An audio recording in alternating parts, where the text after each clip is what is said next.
By August 4th, wildfires were burning across multiple regions of British Columbia, Clinton, the Cariboo, the Okanagan, and Bradley Creek near Kelowna. With thousands of residents under evacuation orders, reporters demanded to know why BC had not declared a formal provincial state of emergency, a designation that would unlock travel restrictions, fuel rationing, and the authority to commandeer private property. The government's answer goes directly to the question of whether the province is using every tool it has. Enables specific powers for the province to take. Right now, every single jurisdiction in BC that is fighting a wildfire has a state of local emergency in place that enables our first responders and firefighters to take the action that they need to fight the wildfire, protect communities, and protect lives. At the current moment, a provincial state of emergency does not enable the tools that are necessary, but if that changes, we won't hesitate to ask or put in place a provincial state of emergency. Those tools are not needed right now. Tools such as restricting travel and rationing supplies like fuel or accommodations, commandeering accommodations, those tools aren't needed right now. But I will turn it over to Kevin Dunbar online, who can add more operational expertise. Thank you very much, Minister. And I understand why we keep receiving this question. For communities facing significant impacts right now, for people who are evacuated, you want to know that the province is doing everything in our power to help. And we are. And I just want to reinforce what the minister said. There are currently states of local emergency in place across the province that are giving local authorities, First Nations, and us as the province all the power and resources that we need to respond to these emergencies, to keep people safe, to ensure they have accommodations, and ultimately getting them home as quickly as we can.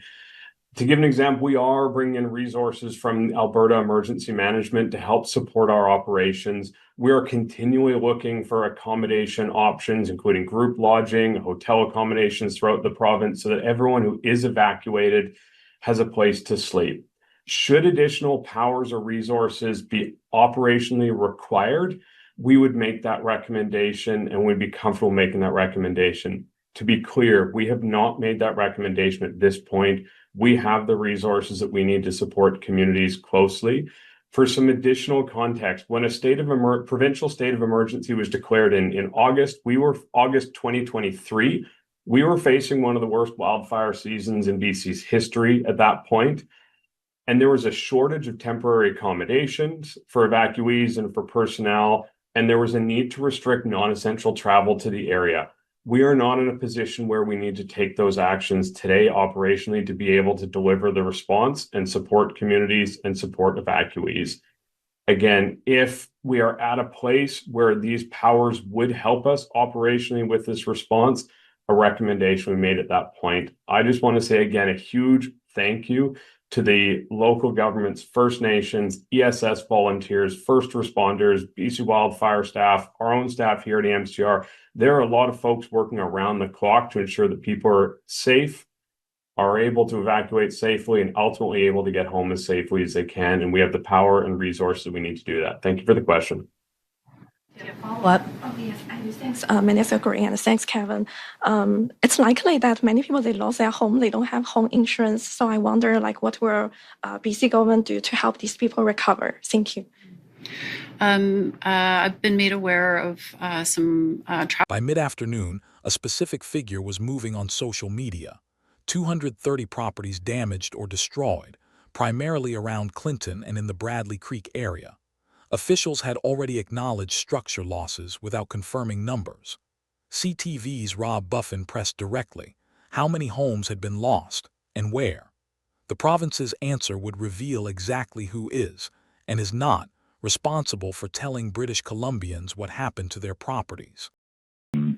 Properties in a certain area, are you able to give us a ballpark as to even roughly how many homes may be damaged as a result of wildfires currently in the province, and whether it's, I guess, in the Bradley Creek area as well as Clinton, that the bulk of these properties have been damaged or destroyed, as well as if there's been any loss of life or to humans or pets? It's an important question that I think local governments are in the best position to be able to answer. These assessments are ongoing. The last thing I want is for somebody to learn that they lost their home on the evening news. And so we continue to work with our local government partners to be able to do these assessments.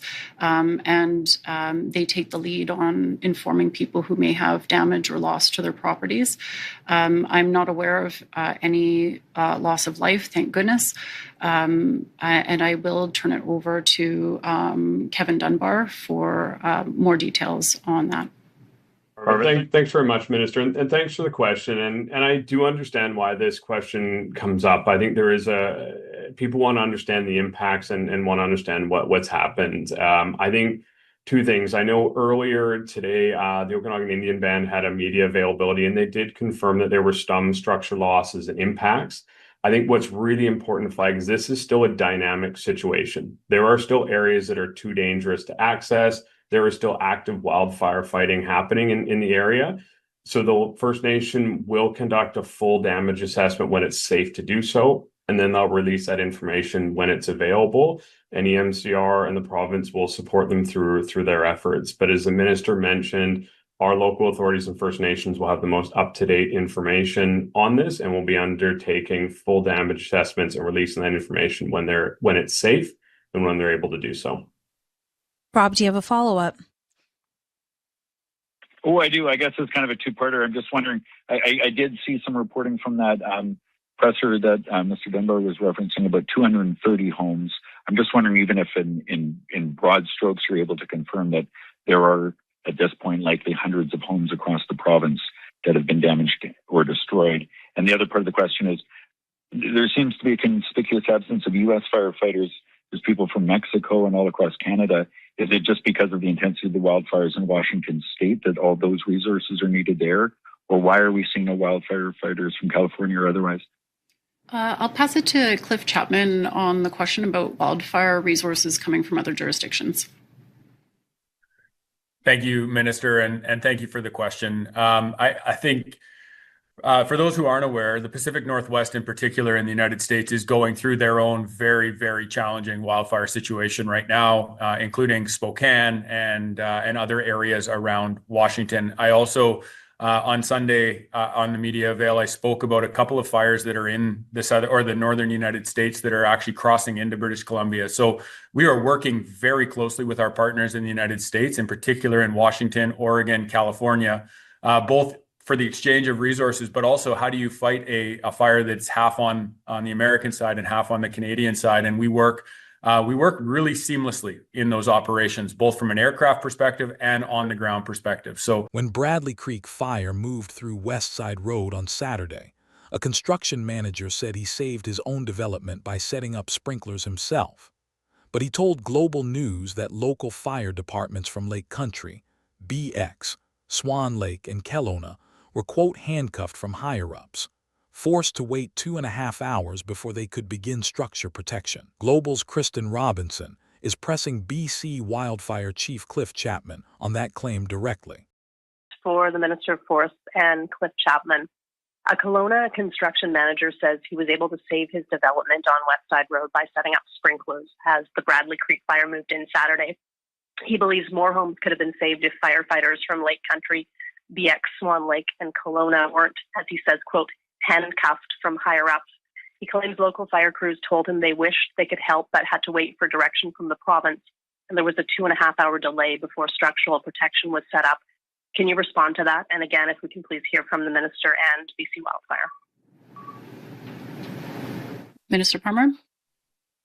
Yeah, thanks very much. Certainly my thoughts go out to anyone who's impacted by wildfires. I haven't heard about the particular case of that gentleman, and so I'll certainly be following up with my team, but happy to turn it over to Cliff to talk about the specifics. No doubt that was a challenging wildfire, and as Cliff noted, from a resourcing perspective, very challenging conditions posed on our wildfire and our aerial fleet.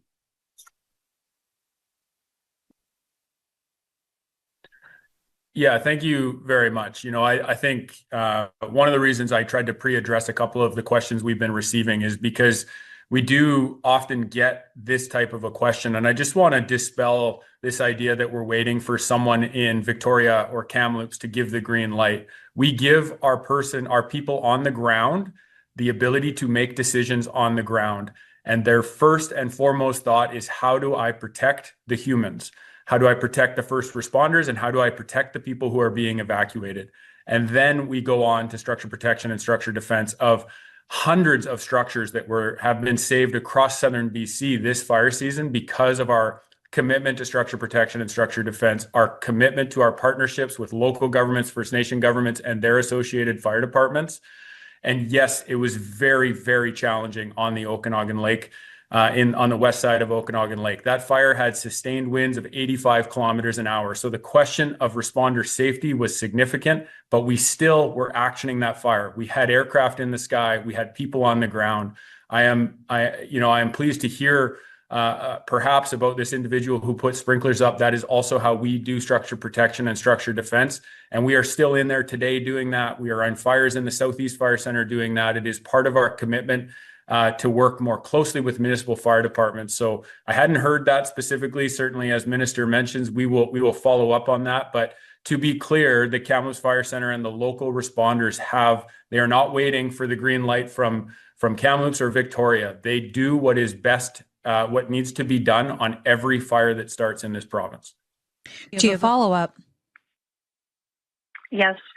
Under what circumstances would smaller fire departments need the green light from BC Wildfire in order to engage in structure protection that could save homes? Turn that over to Cliff Chapman. Yeah, so they don't need a green light from BC Wildfire Service. So, you mentioned a few departments there. Those are what you would call mutual aid departments versus a structural fire department within a municipality. Those municipalities, they are trained through the Office of the Fire Commissioner to go and do fire suppression, including exterior defense from wildfires. So they do not need to wait for a green light from us if they are the local fire department. They're injured. Fires continue burning across British Columbia tonight. The government insists it has everything it needs, but the questions raised today are pointed. Up to 230 homes possibly destroyed, structure protection reportedly delayed by 2.5 hours, and fire crews who say they were handcuffed. The full damage toll remains unknown. This is the DC Brief.